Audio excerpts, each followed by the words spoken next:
സാധാരണ നമ്മൾ യൂണിറ്റിലൊക്കെ ഒരു ഗെയിം ഒബ്ജക്റ്റിന് സ്ക്രിപ്റ്റ് കൊടുക്കുമ്പോൾ മെയിനായിട്ട് പലരും ചില തുടക്കക്കാരൊക്കെ ഞാനും അങ്ങനെ ഒരുപാട് ചെയ്തിരുന്നു, അതുകൊണ്ടാണ് ചെയ്യുന്നത് ഒരു മെയിൻ സ്ക്രിപ്റ്റിൽ തന്നെ എല്ലാ ലോജിക്കും വെക്കാറുണ്ട്. ഉദാഹരണത്തിന് ഇതൊരു പ്ലെയർ സ്ക്രിപ്റ്റാണ്. അപ്പോൾ ഇത് നമ്മങ്ങനെ കൊടുക്കും പ്ലെയർ കൺട്രോളർ എന്ന് പറഞ്ഞിട്ടൊരു സ്ക്രിപ്റ്റ് ഉണ്ടാക്കി ഇട്ടിട്ട് അതിൽ തന്നെ നമ്മൾ എല്ലാം കൊടുക്കുകയാണ്. ഒരു ഉദാഹരണത്തിന് ഞാൻ കാണിക്കുകയാണെങ്കിൽ ടേക്ക് ഇൻപുട്ട് എന്ന് പറഞ്ഞൊരു ഫങ്ഷൻ, മൂവ് ഡയറക്ഷൻ എന്തെങ്കിലും ആവട്ടെ, ടേക്ക് ഡാമേജ് എന്ന് പറഞ്ഞൊരു ഫങ്ഷൻ, അങ്ങനെ എല്ലാം വെച്ച് ഒരു വലിയ സ്ക്രിപ്റ്റ്, ഒരു 1000-1500 ലൈൻസുള്ള ഒരു വലിയ സ്ക്രിപ്റ്റിൽ എല്ലാ പ്ലെയറിൻ്റെ എല്ലാ സംഭവങ്ങളുള്ള ഒരു സ്ക്രിപ്റ്റ് ഉണ്ടാക്കുകയാണ് ചെയ്യുന്നത്. അപ്പം അങ്ങനെ ചെയ്യുമ്പോഴത്തെ ഒരു പ്രശ്നം എന്താണെന്ന് വെച്ചാൽ, ഒന്നാമത്തത് ഈ സ്ക്രിപ്റ്റ് വളരെ വലുതാവും, അത് കാരണം തന്നെ മാനേജ് ചെയ്യാൻ ഭയങ്കര ബുദ്ധിമുട്ടായിരിക്കും.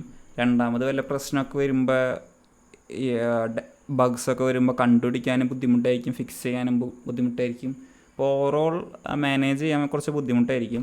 അപ്പോൾ കുറച്ചും കൂടി ഒരു നല്ല വഴി എന്ന് വെച്ചാൽ കുറച്ചും കൂടിയും ബെറ്റർ ആയിട്ടുള്ളൊരു വേ എന്താണെന്ന് വെച്ചാൽ, ഒരു വലിയ സ്ക്രിപ്റ്റ് കൊടുക്കുന്നതിനും പകരം അതിനെ ചെറിയ കുറച്ച് ഒരു 4-5 സ്ക്രിപ്റ്റ് വെച്ച് ഈ സെയിം സാധനം ഉണ്ടാക്കുന്നതാണ്. അതിനാണ് കമ്പോസിഷൻ എന്ന് പറയുക. ഒരു ഉദാഹരണം പറയുകയാണെങ്കിൽ നമുക്ക് ഇങ്ങനത്തെ ഒരു സ്ക്രിപ്റ്റ് ഉണ്ടാക്കാം. പ്ലെയർ ഇൻപുട്ട്, ഇനി player movement, player input player movement, അതുപോലെ തന്നെ ടേക്ക് ഡാമേജ്, ഷൂട്ട്,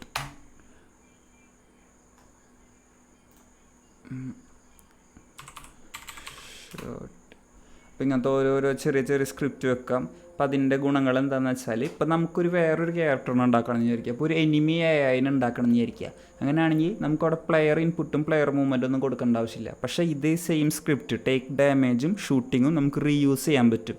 അതായത് ഇതൊരു ഇൻഡിവിജ്വൽ ലെഗോ ബ്ലോക്സ് പോലെ നമുക്ക് ഈ സ്ക്രിപ്റ്റുകൾ മാറ്റിയും മറിച്ചും ഇഷ്ടമുള്ളൊരു ഗെയിം ഒബ്ജക്റ്റിന് നമുക്ക് ഉണ്ടാക്കാൻ പറ്റും. അപ്പോൾ നമുക്കൊരു എനിമി ക്യാരക്ടറിനെ വേണമെങ്കിൽ നമ്മൾ ആദ്യം ഷൂട്ടിങ്ങിൻ്റെ ഒരു സ്ക്രിപ്റ്റ് കൊടുക്കും, ടേക്ക് ഡാമേജിൻ്റെ ഒരു സ്ക്രിപ്റ്റ് കൊടുക്കും, പിന്നെ AI എന്നും പറഞ്ഞിട്ടൊരു സ്ക്രിപ്റ്റ് കൊടുക്കും, പിന്നെ എൻ്റെ പ്ലെയർ ഡിറ്റക്ഷൻ എന്നും പറഞ്ഞിട്ടൊരു ഒരു സ്ക്രിപ്റ്റ് കൊടുക്കും. അങ്ങനെ ചെറിയ പാർട്സ് വെച്ച് നമ്മൊരു ഗെയിം ഒബ്ജക്റ്റിന് ഉണ്ടാക്കുകയാണെങ്കിൽ അത് കുറച്ച് പ്രൊജക്റ്റിൻ്റെ വലിപ്പം കൂടുന്തോറും നമുക്കങ്ങനെ ഹെൽപ്പായിക്കൊണ്ടേയിരിക്കും. ഒരു ലെവൽ കഴിഞ്ഞാൽ ഈ സിസ്റ്റം യൂസ് ചെയ്യാണ്ട് വേറൊരു നിവർത്തിയില്ല. പക്ഷേ നമ്മൾ തുടക്കത്തിലൊക്കെ ഒരു കുഞ്ഞു പ്രൊജക്റ്റ് ചെയ്യുമ്പോൾ നോർമലി 1 സ്ക്രിപ്റ്റും വർക്ക് ചെയ്യും. എന്നാൽ പോലും ഇത് യൂസ് ചെയ്യാനാണ് ഞാൻ റെക്കമെൻഡ് ചെയ്യുക. ഉദാഹരണത്തിന് ഇപ്പോൾ നിങ്ങൾക്ക് ഡൗട്ട് ഉണ്ടെന്ന് വിചാരിക്കുക, ഇപ്പോൾ ഒരു ഇൻപുട്ട് എടുത്ത മൂവ്മെൻറ്റിലേക്കൊക്കെ മൂവ്മെൻറ്റിൽ ഇൻപുട്ടിൻ്റെ വാല്യൊക്കെ ആവശ്യമുണ്ടെങ്കിൽ എന്ത് ചെയ്യണം, അല്ലെങ്കിൽ ടേക്ക് ഡാം ഈ സ്ക്രിപ്റ്റുകൾ തമ്മിലുള്ള കമ്മ്യൂണിക്കേഷൻ പല വഴിയുണ്ട്. അതല്ല ഈ വീഡിയോയുടെ മെയിൻ ലക്ഷ്യം. എന്നാലും ഞാൻ ജസ്റ്റ് ഒന്ന് കാണിച്ചു തരാം. നമുക്ക് വേണമെങ്കിൽ ഒരു സീരിയലൈസ്ഡ് ഫീൽഡിൽ എന്തായിരുന്നു അതിൻ്റെയൊക്കെ പേര്, പ്ലെയർ ഇൻപുട്ട് എന്ന് പറഞ്ഞിങ്ങനെ കൊടുത്തിട്ട് നമുക്ക് വേണമെങ്കിൽ ഒന്നില്ലെങ്കിൽ ഇങ്ങനെ ഡ്രാഗ് ആൻഡ് ഡ്രോപ്പ് ചെയ്തെടുക്കാം. പ്ലെയർ ഇൻപുട്ട് എന്ന് പറഞ്ഞ് ഡ്രാഗ് ആൻഡ് ഡ്രോപ്പ് ചെയ്തെടുക്കാം. അല്ലെങ്കിൽ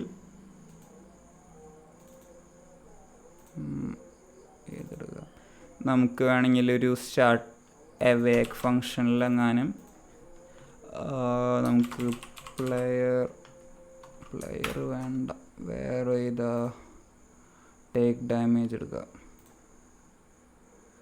അവേക്കിൽ ടേക്ക് ഡാമേജ്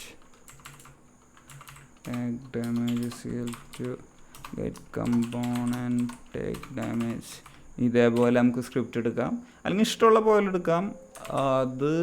അതെല്ലാം മെയിനായിട്ട് ഈ വീഡിയോയിൽ പറയാൻ ഉദ്ദേശിച്ചത്. അതായത് വലിയൊരു സ്ക്രിപ്റ്റിൽ ഒരുപാട് ലോജിക്ക് എഴുതുന്നതിനേക്കാളും നല്ലത് ഇങ്ങനെ ചെറിയ സ്ക്രിപ്റ്റിൽ ആ ലോജിക്കിനെ ഡിവൈഡ് ചെയ്ത് എഴുതുന്നതാണ്. അതുകൊണ്ടുള്ള ഗുണങ്ങൾ ഡീബഗ് ചെയ്യാൻ എളുപ്പമാണ്, മാനേജ് ചെയ്യാൻ എളുപ്പമാണ്, ഒരു മോഡുലർ അപ്രോച്ചാണ്. അത് കാരണം തന്നെ നമുക്കിത് മാറ്റിമറിച്ചും പല സാധനങ്ങൾ നമുക്ക് ഉണ്ടാക്കാൻ പറ്റും. ഇതിന് വേണ്ടി തന്നെ നമുക്ക് യൂസ് ചെയ്യണമെന്നില്ല, റീയൂസ് ചെയ്യാം. നല്ല ഒരു രീതിയാണ് ചെയ്യുന്നത് ഇങ്ങനെ ചെയ്യുന്നതിനേക്കാളും.